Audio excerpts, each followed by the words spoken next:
अब जैसे दास आपको बताना चाहता है कि दुर्योधन और दुशासन को द्रौपदी चीर उतारे, अंधे को कोपीन दी थी। ये है सुख संवेद जो दास आपको सुनाने जा रहा है, जो परमात्मा से प्राप्त आदरणीय गरीबदास साहिब जी ने अपना एफिडेविट दिया, बोला, अमृतवाणी से सुना रहा, उनकी अमृतवाणी से कि अंधे को कोपीन दी थी और बढ़ गए अंत पारे। अब ये द्रौपदी कौन? ये भी उसी की बेटी, उस परम अक्षर ब्रह्म की।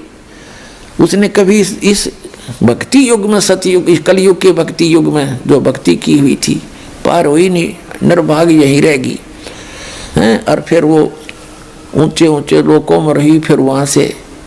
अब जैसे दुर्गा जी ने श्राप दिया था ब्रह्मा जी को और गायत्री और पोपवती को, उन्होंने झूठ बोली थी, तो उसके बाद इस काल ने भी इसको श्राप दिया था कि तू द्रौपदी के रूप में जागी और तेरे 5 पति होंगे। जैसे ब्रह्मा जी को तो श्राप दे दिया था दुर्गा ने कि तेरी पूजा जग में नहीं होगी और तेरे जितने भी अनुयायी होंगे उनको अध्यात्म ज्ञान तो होगा नहीं, लोग उनको ब्राह्मण पंडित समझा करेंगे और वो लोग दुनिया को ठग ठग खाएंगे, अपना क्रम बिगाड़ेंगे और तेरे जैसे झूठे होंगे। ब्रह्मा जी ने एक झूठ बोल दी थी कि मुझे भगवान मिल गया। उसकी गवाही दे दी थी गायत्री और पोपवती, 2 लड़कियों ने। तो गायत्री को श्राप दिया था कि तू गाय के रूप में जन्म लेगी और तेरे कई सांड पति होंगे, कई बैल पति होंगे। पोपवती को दिया था श्राप कि तू एक गंदी स्थान पर उत्पन्न होने वाली जड़ी बूटी बनेगी। तो फिर उसने श्राप दिया ब्रह्म ने, काल ने, कि तूने इनको श्राप दिया है तो अब मैं तुझे श्राप दूंगा। तू कौन होती है मेरे इस विधान में भंग डालने वाली?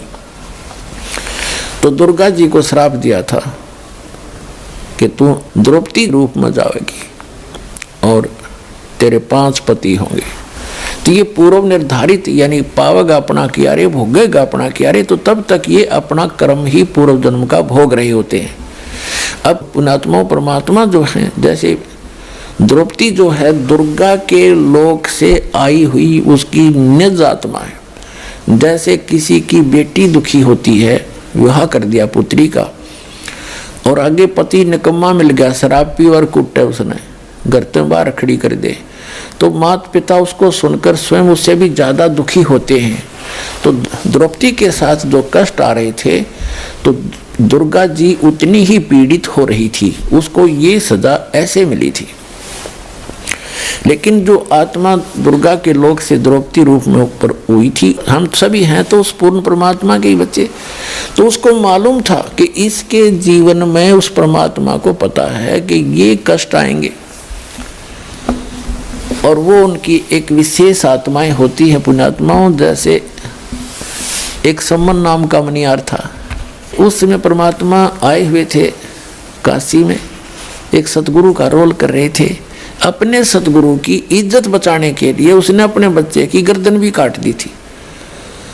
तो पुण्यात्मा परमात्मा ने फिर उसको जीवित कर दिया उसके सामने, लेकिन उसका भाव देखा उसने, नूना था, छोरा मरो चाहे जियो लड़का, वो तो उद्देश्य नहीं था अपने गुरुदेव की मेहमानी में कोई फर्क ना आ जा।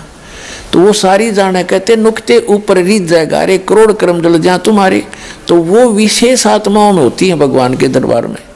ठीक है, जो जैसा कर रहे हो भक्ति वो तो लाभ देगा ही देगा, लेकिन वो विशेष आत्मा में होती है जो पार ना हो पाती फिर भी, तो उनमें से एक द्रौपदी थी। ऐसी आत्माओं में से जो परमात्मा के नाम पर कभी उसने सैक्रिफाइस किया था। तो ऐसी आत्माओं को विशेष आत्माओं में गिना जाता है। तो उनको मालूम था मालिक को कि इसके ऊपर ऐसा पहाड़ टूटेगा, इसको नगन करेंगे, ऐसा ऐसा इसके प्रावधान है। उससे पहले ही उससे ऐसा पुण्य करवा दिया। एक अंधा महात्मा था और वो क्योंकि परमात्मा आते हैं और सत भक्ति वही बताते हैं, कभी भी आ जाते हैं वो और किसी रूप में, जैसे साधु संत के रूप में, और ऐसी विशेष आत्माओं को वो ज्ञान देते हैं, उनको भक्ति बता देते हैं, वो साधना करने लग जाते हैं। जैसे कहीं पर भी प्रकट हो जाते हैं साधु रूप बना के, बहुत से प्रमाण हैं उन महापुरुषों को मिले, गरीबदास जी को मिले, साधु रूप में आके भक्ति बता गए, और नानक साहब जी को मिले, गुरु नानक को मिले, एक संत रूप में आकर के और सत भक्ति बता कर चले गए। ऐसे ही वो परमात्मा आए और उनको, उस अंधे महात्मा को, उस अंधे भगत को साधना बता दी, वो अपना भक्ति करने लग गया। अब पुणात्मा जैसे एक सुदर्शन नाम के सुपच थे, सुपच माने शेड्यूल कास्ट में, वाल्मीकि के घर जन्म था उनका, और वो परमात्मा जैसे द्वापर युग में स्वयं भी आए हुए थे करुणामय नाम से, तो सुदर्शन जी उनके शिष्य थे। अब पांडवों की यज्ञ का प्रकरण बाद में सुनाएंगे आपको, ये लंबा प्रकरण हो जाता है। तो सुदर्शन जी को निमंत्रण दिया गया था जब उन पांडवों की यज्ञ पूर्ण नहीं हुई थी, तो सुदर्शन जी ने उसको कह दिया था, भीम जो निमंत्रण देने आया था, कि भी तुम्हारी यज्ञ में मैं नहीं जा सकता, क्योंकि तुमने तक घोर पाप कर रखा, करोड़ों आदमी मार डाले हैं, करोड़ों बहन विधवा होगी, कई करोड़ बच्चे अनाथ कर दिए, तुम तो रक्त सना राज्य कर रहे हो, तुम्हारे घर का अन्न जो खाएगा सीधा नरक जाएगा। तो परमात्मा से आकर के अपने गुरु जी रूप में आए थे भगवान कबीर जी, करुणा में नाम से द्वापर युग में सुदर्शन जी ने कहा था कि भगवान ऐसे ऐसे, उस युधिष्ठिर राजा का भाई भीम आया था और मैंने उसको ऐसे ऐसे बोल दिया, गलत तो नहीं कह दिया भगवान?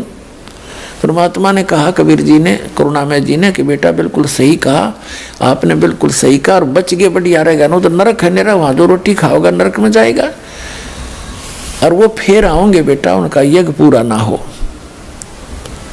तो सुदर्शन जी ने सोचा तू खिसक ले यहाँ तक। सुदर्शन जी तो चले गए सैर सपट्टे को, अपनी झोपड़ी छोड़ के, और पांडवों ने ताना ही था, कृष्ण जी लाए, फिर उनको दोबारा अब सुनाऊंगा कथा बाद में। पहले एक आपका कंसेप्ट क्लियर करना चाहता हूँ जो दास आपको सुनाने जा रहा है, क्योंकि ये इतना मार्मिक ज्ञान है आपने आज तक सुना ही नहीं, और वो अधूरा ज्ञान आपके अंदर खचाखच भरा हुआ है, इनकम्प्लीट, और वो जब तक निकलेगा नहीं इसे उदाहरण दिए बिना। तो सुदर्शन जी चले गए, उधर से कृष्ण भगवान उन सब को लेकर गए कि तुम चलो और हाथ पैर जोड़ो, सुदर्शन को लाओ, उसी से तुम्हारा कल्याण होगा। सुदर्शन जी तो झोपड़ी छोड़ के वहाँ स्वयं परमात्मा कबीर जी, सत्य पुरुष, अमर पुरुष, परम अक्षर पुरुष, सुदर्शन रूप बना कर बैठ गए। तब पांडवों का यज्ञ पूर्ण किया। नाम सुदर्शन का, कहते करे करावे साइया मन में लहर उठा, दादू सरदर जीव की आप बगल हो जा। तो उसको महिमा की भूख नहीं मालिक को, वो तो समर्थ है, और महिमा बनी सुदर्शन की, काम किया खुद दाता ने।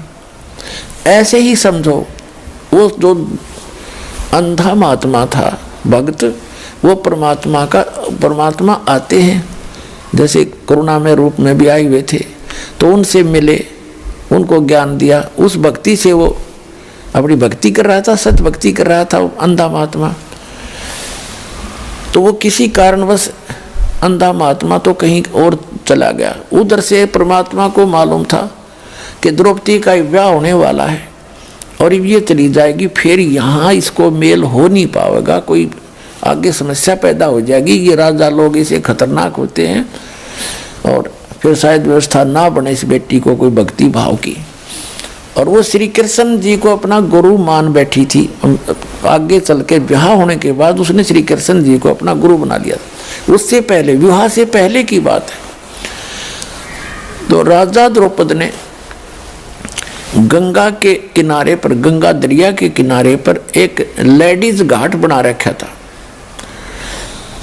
और वहाँ उस द्रौपदी हजारों सहेलियों के साथ, सैकड़ों सहेलियों के साथ प्रतिदिन मुंह अंधेरे वक़्त से उठकर स्नान करने जाया करते थे।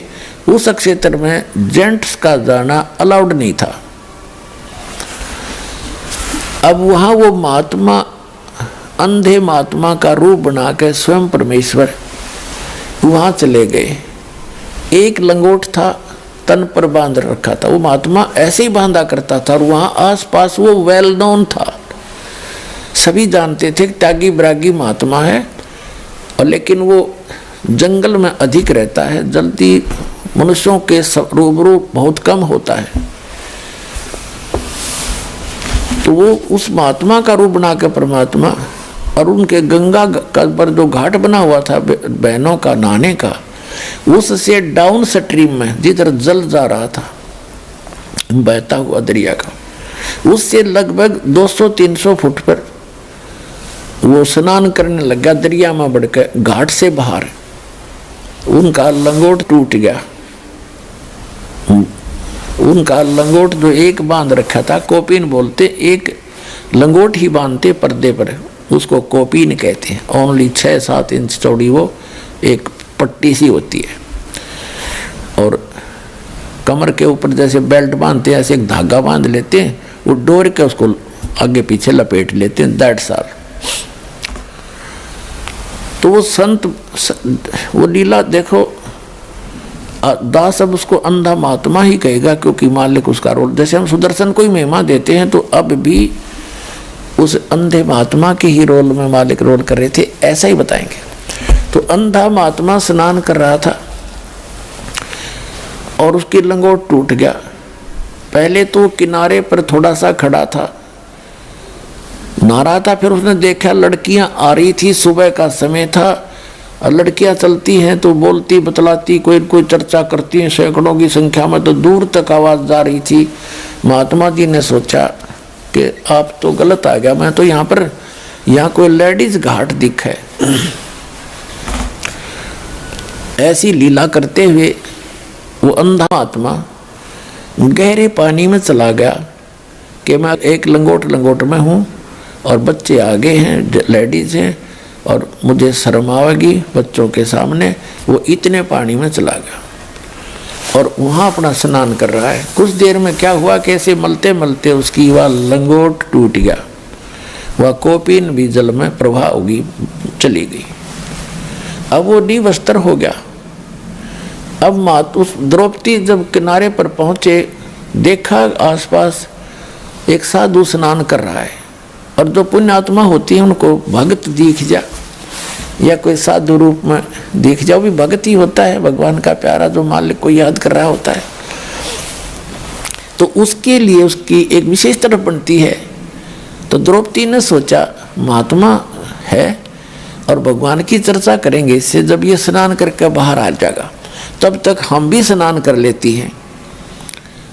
उन्होंने ऐसा सोचकर वो स्नान करने लगी। घंटा आध घंटा उन लड़कियों को लगा, नहाकर कपड़े बदल कर वो खड़ी हुई, देखा महात्मा चला तो नहीं गया। तो उसने क्या देखा कि वो महात्मा ना स्नान कर रहा है और इन दोनों बाजुओं से नीचे तक पानी में गंगा में खड़ा है और हाथ ऐसे मार रहा है जैसे कोई चीज ढूंढ रहा हो। तो द्रौपदी को गॉड गिवन कुछ कॉमन सेंस अच्छी थी, वह समझ गई कि महात्मा का बाहर तो कोई वस्त्र दिखाई देता नहीं, और हो ना हो इनका कोपीन बह गई हो। फिर कुछ दिव्य दृष्टि थी द्रौपदी के पास, उसने देखा कि सचमुच महात्मा तो नंगे हैं और ये बाहर आएंगे भी नहीं, और चलो हम ना बात करेंगे तो सारा दिन इसमें रहेगा, रात्रि में निकलेगा, यो इतना इज्जत वाला व्यक्ति है। तो लड़की ने सोचा महात्मा दुखी होगा, तो उसी समय उसने अपनी साड़ी से, एक राजा की लड़की, विचार करना पुण्यात्माओं कितनी कीमती साड़ी पहन रही होगी। हम अपने बच्चों को, चाहे मजदूर हैं, हम अपने बच्चों को अच्छे अच्छे कपड़े पहनाते, अपनी औकात से भी अच्छे। तो राजा की लड़की की कितनी कीमती साड़ी होगी, और उसके साथ कितनी नौकरानियां भी थी। अपना परमात्मा कहते हैं लोभ करे तो ऐसा करे। बैराग नाम है त्याग का 5-25वां। जैसे अब हम लोभ करते हैं, लालच करते हैं, बेईमाना करते हैं, माया जोड़न का दूसरों को धोखा देके, और फिर लोभ करे, बेईमान ना करे कि मैं सेवा करूं, मैं दान घना करूं, दूसरे से भी ज्यादा सेवा करूं, वो बेईमान ना करे। जैसे द्रौपदी ये भी कह सकती थी अपनी बांदी को, नौकरानियों को, कि इनको कपड़ा डाल दे, वो साड़ी की साड़ी डाल देती। उसको मालूम था नौकरानियों को, एक साड़ी रानी के कहने से, राजा की लड़की के कहने से दूंगी तो मुझे 10 देगी जाते ही। लेकिन उसने वो भी चांस उनको नहीं दिया। द्रौपदी ने स्वयं अपनी साड़ी का एक बिल्हात, एक गट बोल रहे हैं ना पंजाबी में, हिंदी में बिल्हाट देसी भाषा, यानी 9 इंच के लगभग साड़ी पाड़ी अपनी और उस पानी में बहा दी। अब महात्मा का हाथ लग जाएगी, हाथ ऐसे मार ही रहे थे वो पानी में, तो क्या देखा वो नहीं लगी, हाथ साइड से निकल गई। उसने फिर दूसरी टुकड़ा पाड़ा, फिर छोड़ दी, वो भी साइड से निकल गई। तीसरा 7, 8, यानी ये देखो दो टुकड़ों में कितनी 1.5 फुट साड़ी गई लगभग, और 7, 8 ऐसे फाड़ फाड़ के पानी में बहा दी, तो थोड़ी ही टुकड़ा बचा एक साड़ी में। तब उसने सोचा कि ये तो बात नहीं बनेगी, एक लंबी लकड़ी लाई उठा कर जंगल से लंबी, और उसके कोपीन लपेट दी, कोपीन आकार की साड़ी का कपड़ा लपेट के, और धीरे धीरे जाकर जहाँ महात्मा हाथ मार रहा था उसके निकट कर दी, तो उस महात्मा के हाथ लगी। हाथ लगते ही उसने देखा, भगवान का शुक्र मनाया, ये भगवान बड़ी दया करी आपने, दाता आप तो इसमें दरिया में भी मेरी इच्छा पूरी कर दी। फिर उसने सोचा था कोई वैसे स्वाभाविक कपड़ा आ गया होगा, चीथड़ा पाटा हुआ कोई कतर सी। फिर उसने देखा कि नहीं, ये तो बहुत कीमती साड़ी है, और साड़ी का टुकड़ा प्रॉपर वैसे किसी ने भेजा है, तो कोई बहन बेटी ने, इन्हीं में से किसी ने दया करी। तब आशीर्वाद दिया उसने कि हे बेटी, आज तने मेरी इज्जत राखी, मेरा पर्दा रखा, भगवान तेरी इज्जत रखे और तने घणाए देवे। कहते साधु बोले सहज सुबह, और जो चावे सो कर दे। अब जब तो उस लड़की का को नहीं ध्यान रहा कि एक टुकड़ा साड़ी का दिया था, उसको तो अनगिन साड़ियाँ पड़ी थी। लेकिन जब उसका विवाह हो गया उस लड़की का, द्रौपदी का, और पांडव जो है राज हार गए जुए में कौरवों से, और अंत में चाल खेली, क्योंकि एक दिन द्रौपदी ने, राजा युधिष्ठिर ने उसका शीशे का महल बनाया था, शीश महल, उसमें शीशे लगा रखे थे, और दुर्योधन को आमंत्रित किया। तो द्रौपदी आई थी पानी का घड़ा भर के, अपना नीचे से ऊपर महल में, बाहर से वहीं से साथ में कुएं होते थे राजाओं के, और उधर से दुर्योधन आ रहा था। दुर्योधन की टक्कर लगी शीशे में, शीशे की दीवार थी, उसने दिखे पारदर्शक थी, उसने दिखा को ना, और अच्छी तरह गिर गया धड़ाम देसी। द्रौपदी हंसन लगी। एक तो उसने मजाक किया था एक देवर समझ के, और कहा था कि अंधों की संतान अंधी ही होती है। और यहाँ परमात्मा ने निर्णय दिया है सुख संवेद में, उस कबीर भगवान ने कहते हैं साधु सजन और सोना गोल्ड, ये टूट जुड़ा 100 बार, और दुर्जन और पाका कलश एक धक दरार। कितना अनमोल उदाहरण दिया परमात्मा ने कि जो सजन व्यक्ति होते हैं उनकी कहा सुनी भी हो जाती है, लेकिन कुछ दिनों के बाद ऐसे हो जाते हैं जैसे कभी झगड़ा हुआ ही नहीं था, कोई मलाल नहीं रखते। संत और सजन, साधु भगत और सजन यानी जेंटलमैन, और सोना गोल्ड, उसने कितना तोड़ के और फिर दोबारा किसा ही बना दे वैसा ही बन जाता है, उसमें निशान भी नहीं रहता, उसी तरह जुड़ जाता है। और नीच आत्मा, नकमी आत्माएं एक के बात में इतना दूर हो जाती हैं, इतना जुल्म तोड़ देते हैं, इसने न्यू कर दूंगा, इसको मार डालूंगा, वो दुमस्तार देता है। वो कहते दुष्ट इंसान होते। और पक्का गढ़ा पक्का घड़ा एक के धक्के में दरार हो जाती है, दोबारा नहीं मिल सकता, तो 100 ट्राई कर लो। उसको मिलाओगे तो और तरह का हो जाएगा, उसका सिमट शामट ला के थोड़ी बहुत की तो जोड़ जुगाड़ कर लेते हैं, तो वह चीज़ नहीं रहती इसमें, वो बकवास नारी दिखेगी। तो यहाँ कहते हैं दुर्जन संत सज्जन और सोना टूट जोड़े 100 बार, और दुर्जन निकम्मी आत्मा और पाका कलश एक के धक दरार। एक के धक्के मानो एक के बात में वो इतने दुष्ट बन जाते हैं। तो दुर्योधन उस दुर्जनों में से था। द्रौपदी ने सिंपल सी बात मजाक में कहा था, क्योंकि धृतराष्ट्र अंधा था, धृतराष्ट्र के पुत्र थे दुर्योधन, उसने मजाक में कह दिया कि अंधे होते हैं, अंधों की संतान अंधी ही होती है। इससे बात का दुख मान गया, अकांड दे टाइम इसकी बेइज्जती करूंगा, दिखाऊंगा इसको झटके। उस दृष्टिकोण से, उस अपनी दुष्टता के आधार से युधिष्ठिर से कहा कि तू द्रौपदी को दांव पर लगा दे, हो सकता तेरा सारा राज ही आ जाए। द्रौपदी देखो इन लोगों की, इनके इतिहास पढ़ा करते हम, ये महाभारत पढ़ने की चीज है। अपनी पत्नी को दांव पर लगा दिया, और हम इन तो शिक्षा ग्रहण करना चाहते।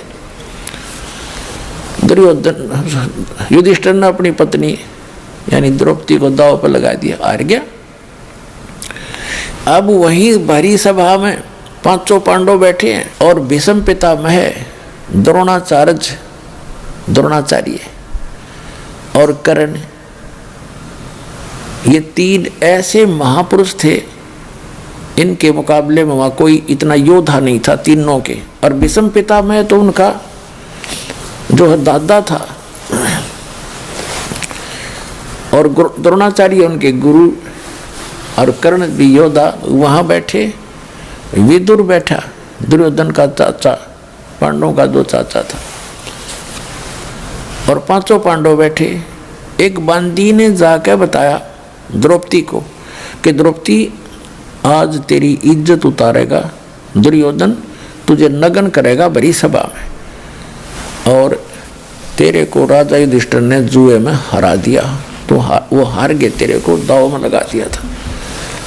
तो द्रौपदी ने पूछा कि सभा में कौन कौन बैठे हैं, कि भीष्म पितामह, द्रोणाचार्य, कर्ण, चाचा विदुर, और साथ में तेरे 500 पति विराजमान हैं, और 101 वो भाई बैठे हैं, दुर्योधन और भी बैठे। तो द्रौपदी कहने लगी इतनी सभा में ऐसी गलती होती है, वहाँ इतने आदमी बैठे हों तो कैसे ऐसी बकवास कैसे कर देगा दुर्योधन, नकम्मी क्या बात करे। इतने में दुर्योधन ने भेजा दुशासन अपना भाई, खिला पकड़ के उसको, द्रौपदी को ला पकड़ के जाके उसको द्रौपदी से कहा कि चल आज दिखाएंगे तेरे को हम अंधों की संतान अंधी हैं या आंखों वाली। पकड़ के बाल और घसीट के लाया द्रौपदी को, रोती चिल्लाती रही, वहां लाके खड़ा कर दिया। दुर्योधन ने कहा दुशासन हम तो अंधों की संतान हैं, अंधे हैं, हमें कुछ दिखाई देता नहीं, इसको निवस्त्र कर दे, इसकी साड़ी उतार दे।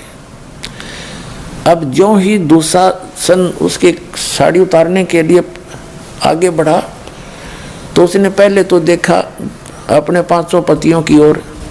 उसने ये सोचा था कि ये देख लेंगे क्या, अब इनको धमका देंगे, लेकिन उन्होंने नीची गर्दन कर ली, क्योंकि वो हार चुके थे, वो भी बंध गए थे वचन से। फिर उसने देखा भीष्म पितामह द्रोणाचार्य की ओर, उन्होंने भी कोई उत्तर नहीं दिया, नीची गर्दन कर ली, क्योंकि वो भी उस गंदे अन्न को खाकर, युधिष्ठिर के अन्न को खाकर उनकी आत्मा मलिन हो गई थी। तब उस समय जब वो साड़ी उतार रहा था और परमात्मा बढ़ा रहा था, उस समय क्या हुआ कि एक था वहां भगत बीज, विदुर खड़ा हुआ। विदुर ने खड़ा होकर कहा कि रे दुर्योधन, तुम किसकी इज्जत उतार रहे हो भले व्यक्ति, तुम चाचे ताऊ और तुम्हारी बहू, दुनिया तुम्हें थूकेगी, धिक्कारेगी तुम्हें, तुम क्या कर रहे हो, कुछ तो अकल तक काम ले। ए भले पुरुष, कहते हैं सूक्ष्म वेद में आदरणीय गरीबदास साहिब जी ने बताया है कि विदुर कहे ये बंधु थारा और एक के कुल एक के परिवार है। विदुर के मुख पर लगा थपेड़ा कि तू तो है पांडवों का चेहरा, तू तो है बांदी का जाया, और भीष्म कर्ण और द्रोण मुस्काया। अब देखो कितना निर्णायक ज्ञान दिया है सूक्ष्म वेद के अंदर, जो गॉड गिवन है, कंप्लीट पूर्ण परमात्मा का दिया हुआ, complete God given, complete spiritual knowledge. इसमें गरीबदास साहिब जी ने बताया है कि सूक्ष्म वेद में प्रमाण दिया है कि एक व्यक्ति था उस सभा में, उस पंचायत में, जो पंचायती होना चाहिए। पंचायती अगर कहीं पंचायत में गया है और सत्य की बात कहे, न्याय की बात कहे, कोई नाराज रहे चाहे राजी रहे, उसकी बात को नहीं मानता है तो पंचायत छोड़कर चला जाना चाहिए, वहाँ रहने में भी दोषी हो जाता है।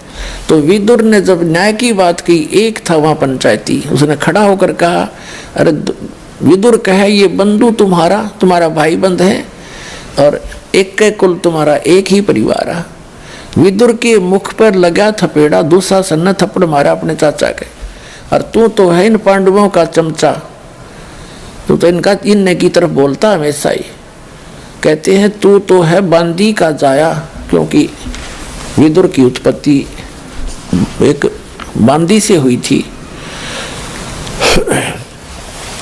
तो उस बात पर जब दुशासन ने ये कहा कि तू तो है बांदी का जाया, भीष्म, द्रोण और कर्ण मुस्काया।